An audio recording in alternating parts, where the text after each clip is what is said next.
தேசிய முற்போக்கு திராவிட கழகத்தின் தலைவி பிரேமலதா விஜயகாந்த் அவங்க ஆணைக்கு இணங்க எல்கே சுதீஷ் அவர்களை பொறுத்த வரைக்கும் எம்பி சீட்டு வழங்கப்பட்டது. பொதுவாக எல்லோரோட கருத்துக்களும் என்னடா திமுக கூட கூட்டணி வச்சுட்டாங்க அப்படின்னு சொல்லி நிறைய பேர் சில கருத்துக்களை சொல்கிறாங்க.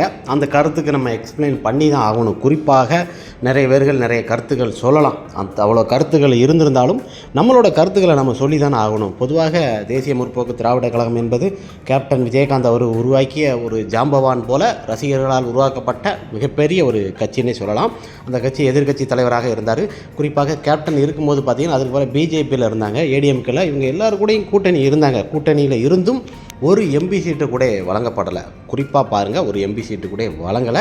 எதிர்க்கட்சி தலைவராக கேப்டன் இருந்து அவ்வளோ பெரிய ஒரு ஜாம்பவனாக பல விஷயங்களை செய்தும் சிலர் கேட்குறாங்க, எல்கே சுதீஷ் அவர்களுக்கு எதற்காக இந்த சீட்டு வழங்கப்பட்டது என்று அவங்க பையங்களுக்கு கொடுத்துருக்கலாம். அப்படிங்கும்போது பொதுவாக மச்சான் தயவு மாமா தயவுங்கிற ஒரு சில விஷயங்கள்லாம் உண்டு. அந்த கருத்தில் பொதுவ வரைக்குமே எம்பி பதவி என்பது பொதுவாக நமது எல்கே சுதீஷ் அவர்களை தேசிய முற்போக்கு திராவிட கழகங்களை பொறுத்தும் திமுகவில் கூட்டணி வச்ச உடனே நிறைய பேர் கதறல்கள் குமுறல்கள் நிறைய இருக்குது.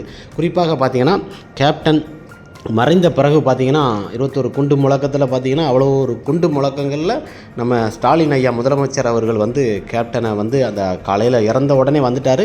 அவர் அடக்கம் பண்ணும்போதும் கரெக்டாக அந்த இடத்துக்கு சில விஷயங்கள்லாம் பண்ணி கொடுத்தாரு. குறிப்பாக எந்த ஒரு நாட்டோட முதலமைச்சரும் மற்ற எந்த ஒருவரும் இல்லை. இவரை பொறுத்த வரைக்கும் இவ்வளோ விஷயங்களையும் செய்தவர். குடும்பத்தில் ஒரு நல்ல ஒரு நண்பராக பழகக்கூடியவர் ஸ்டாலினும் இருக்கட்டும், குறிப்பாக நம்ம கலைஞர் ஐயாவும் இருக்கட்டும், அதிக அன்பு பாசம் கொண்ட ஒரு சிறந்த தலைவர்களே பார்த்திங்கன்னா இவங்க. அந்த அளவுக்கு அதிகமாக இருக்கும் இவங்களோட பண்பாடற்ற அந்த விஷயங்களை நம்ம பார்க்கும்போது பார்த்திங்கன்னா அந்த எம்பி சீட்டு வழங்கப்பட்டது மிகப்பெரிய ஒரு விஷயந்தான். குறிப்பாக ஏடிஎம்கில் இத்தனை ஆண்டுகளாக இருந்தாங்க, 10 ஆண்டுகள் மேலே இருந்தாங்க, ஒரு எம்பி சீட்டு கூட வழங்கப்படவில்லை. அது மிகப்பெரிய ஒரு தவறு. அன்றைய தினம் எம்பி சீட்டு வழங்கிய உடனே ராஜ்யசபா சீட்டு கிடச்சிருச்சு அப்படின்னு நிறைய பேரோட கதலும் திமுக கூட கூட்டணி வச்சுட்டாங்களே அப்படி இப்படின்னு நிறைய பேர்கள் சில வதந்திகளை பரப்புனாங்க. இருந்தாலும் இருந்துட்டு போட்டும். பொதுவாக யார் என்ன நினைக்கிறீங்களோ 2026 தேசிய முற்போக்கு திராவிட கழகம் திமுக போன்ற பல கட்சிகள் கூட்டணி வந்தாலும் பொதுவாக ஸ்டாலின் அவர்களை தான் முதலமைச்சராக பதவி ஏற்பார். குறிப்பாக இவங்களுக்கு தொகுதி பங்கீடுகள் அதிகமாக கொடுக்கப்பட்டுள்ளது. இருந்தாலும் தொகுதி பங்கீடுகள் கொடுத்திருந்தாலும் நிறைய பேரோட கதறல் குமுறல் எல்லாமே நமக்கு கேட்டுக்கிட்டு இருக்கு. என்னடா திமுக கூட கூட்டணி வச்சுருந்தாங்க, போன ட்ரிப்பே திமுக கூட கூட்டணி வச்சுருந்தா பல எம்பிகள் இருந்திருக்கலாம், இந்த முறையும் ஏடிஎம்கே கூட கூட்டணி வச்சுருந்தா அது நல்லா இருக்காருங்கிறதா நம்மளோட கருத்துக்களை பொறுத்த வரைக்கும். பொதுவாக ஏடிஎம்கே சில ராஜ்யசபா சீட்டு தாரன்னு சொல்லி தான் அந்த ஒப்பந்தங்கள் கையெழுத்திட்டாங்க. ஒப்பந்தத்துக்கு ஈக்குவலாக சில விஷயங்களை ஏடிஎம்கே பண்ணலை. இருந்தாலும் சீட்டு தாரேன் எம்பி சீட்டு தாரேன்னு சொல்லி சில விஷயங்களை ஏமாற்றங்கள் தான். பொதுவாக தேசிய முற்போக்கு திராவிட கழகத்தை பொறுத்தவரை தனிச்சையாக நிறைய விஷயங்கள் நிற்கலாம். நின்றிருந்தாலும் இந்த ஆண்டை பொறுத்த வரைக்கும் நிறைய கட்சிகள் நிறைய பேர்கள் இருக்கிறாங்க. இருந்திருந்தாலும் நம்ம தேசிய முற்போக்கு திராவிட கழகம் என்பது மிகப்பெரிய ஒரு பெரிய கட்சி. அந்த கட்சியை பொறுத்த வரைக்கும் நம்ம கூட்டணி அமைத்தது டிஎம்கே கூட கூட்டணி வச்சது மிகப்பெரிய ஒரு விஷயம். ஸ்டாலின் ஐயா கூடயும் சரி, நம்ம கலைஞர் ஐயா கூடயும் நல்ல ஒரு பண்பாடற்ற ஒரு குடும்ப உறுப்பினராக இருந்து நல்ல அண்ணன் தம்பி போல் ஒரு பாசமாக பிணைந்து இருந்தவங்க தான். இருந்தாலும் இவ்வளோ கஷ்டத்துலேயும் இவ்வளோ நஷ்டத்துலேயும் நிறைய பேர் கதறலை பார்க்கும்போது ரொம்ப எரிச்சலாக இருக்குது. என்னடா எல்கே சுதீஷ் அவர்கள் கொடுத்துட்டாங்க, விஜயபிரபாரனுக்கு கொடுக்கலாம், ஏன்டா மடப்பசங்களை சில விஷயத்தை சிந்தித்து சில விஷயங்களை செய்யப்படும். அவர் மூற்றவர், கட்சியில் முதல் இருந்தவர். நிறைய பேர் கட்சி அவரால் தான். யாரெல்லாம் சொன்னால் மச்சன் மாப்பிள்ளையை பொறுத்த வரைக்கும் கேப்டனே பல இடத்துக்கு கொண்டு போகும்போது பார்த்திங்கன்னா எல்கே சுதீஷ் அவர்களை ப்ரொடியூசரில் இருந்து நிறைய விஷயங்களை அறிமுகப்படுத்தியதும் கேப்டன் விஜயகாந்த் அவர்கள் தான். அந்த தவறுகளை நிறைய பேர் செய்வாங்களா, அதை கொஞ்சம் சிந்தித்து பார்க்கணும். தன்னோட மாமா இருக்கும்போது எவ்வளோ பெரிய ஒரு பக்கபலம், அவர் இல்லாமல் இப்போ எவ்வளோ பெரிய கஷ்டம் என்று அவருக்கு தெரியும். அந்த சீட்டு கிடைச்ச உடனே கேப்டனோட ஆசீர்வாதம் தான், அதற்கு அடுத்து தான் தன்னோட அக்காவோட ஆசீர்வாதம், பிரேமலதா விஜயகாந்த் அண்ணியார் அவங்களோட ஆசீர்வாதம் பெற்றாங்க. இப்படிலாம் சில விஷயங்களை நம்ம சொல்லும் போது பார்த்திங்கன்னா ஒரு மகிமையாக தாங்க இருக்கும். மகிமையிலேயும் மகிமை, இப்படி ஒரு மகிமை யாருக்கும் கிடைக்காது. நம்ம எப்படி ஒரு விஷயத்தை சொல்கிறோம்னா சில விஷயத்தை எதிர்பார்ப்புகள் அதிகமாக இருக்கும் போல் நம்ம கட்சியை பொறுத்த வரைக்கும் நிறைய பேர் பேசுவாங்க. இந்த கட்சியை பொறுத்த வரைக்கும் மக்களால் உருவாக்கப்பட்ட மிகப்பெரிய ஒரு ஜாம்பவானால் உருவாக்கப்பட்ட ஒரு கட்சி. அது கேப்டன் அவர்கள் உழைப்பால் உருவாக்கப்பட்டது. ரசிகரோட உழைப்பார். மற்ற கட்சியை போல் காசு கொடுத்து பணம் கொடுத்து நிறைய பேர் பெட்டி படுக்க அப்படி இப்படின்னு பேசிகிட்டு இருக்காங்க.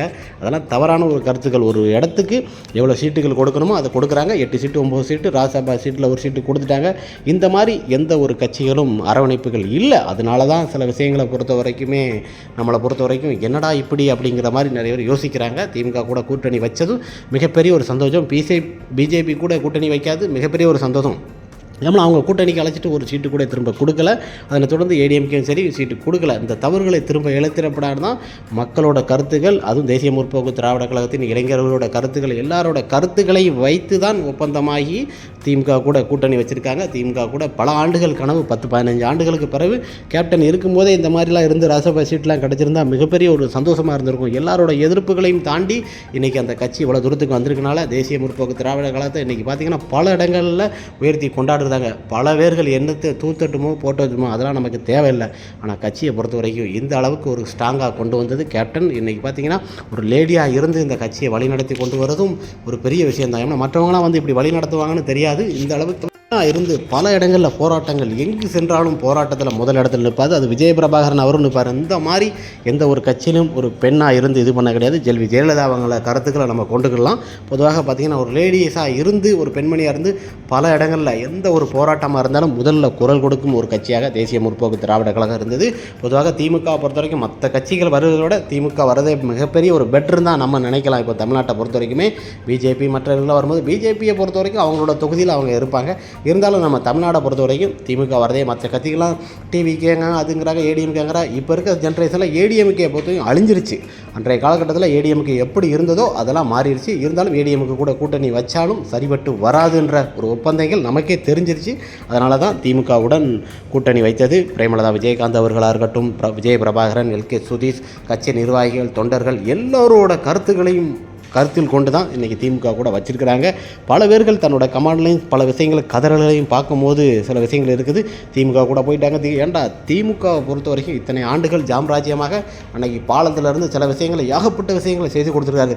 பல விஷயங்களை அடிச்சுட்டு போட்டுமே இருந்தாலும் அந்த ஆட்சி ஒரு அற்புதமான ஆட்சியாக தான் அமைஞ்சிருக்கு. எவ்வளோ விஷயங்கள், எவ்வளோ திட்டங்களை கொண்டு வந்திருக்காங்க. திமுகவை பொறுத்த வரைக்கும் ஸ்டாலின் வந்து எவ்வளோ திட்டங்களை கொண்டு வந்திருக்காங்கன்னு சொல்லி சென்னையில் என்னென்னலாம் வந்திருக்குன்னு நீங்களே இப்போ தேர்ந்தெடுத்து பாருங்கள். அந்த அளவுக்கு சில விஷயங்களை செய்திருக்கிறாரு.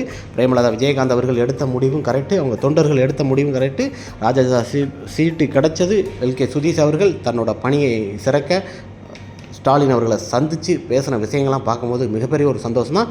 இந்த அளவுக்கு அற்புதமாக எந்த ஒரு கட்சியிலையும் நிகழுமான்னு சொல்ல முடியாது. அதுவும் பொதுவாக தேசிய முற்போக்கு திராவிட கழகத்துக்கு இந்த அளவுக்கு நிகழ்ந்திருக்கு.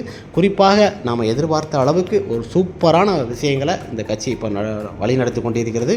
குறிப்பாக நம்மளோட கருத்துக்கள் படி பார்த்திங்கன்னா இந்த தேசிய முற்போக்கு திராவிட கழகம் திமுகவும் மிகப்பெரிய ஒரு வாக்கு வித்தியாசத்தில் அரசியல் களத்தில் மிகப்பெரிய ஒரு வெற்றியாக வரும். அதுவும் மிகப்பெரிய வெற்றி வாக்கு வித்தியாசத்தில் முதலமைச்சராக ஐயா ஸ்டாலின் அவர்கள் அமருவார்கள். இன்னும் 2 மாதம் தான் இருக்குது. குறிப்பாக இந்த ஆண்டு 2026 அரசியல் களத்தில் ஸ்டாலின் அவர்கள் மிகப்பெரிய ஒரு வெற்றிடத்தை நிரப்பப் போகிறார்.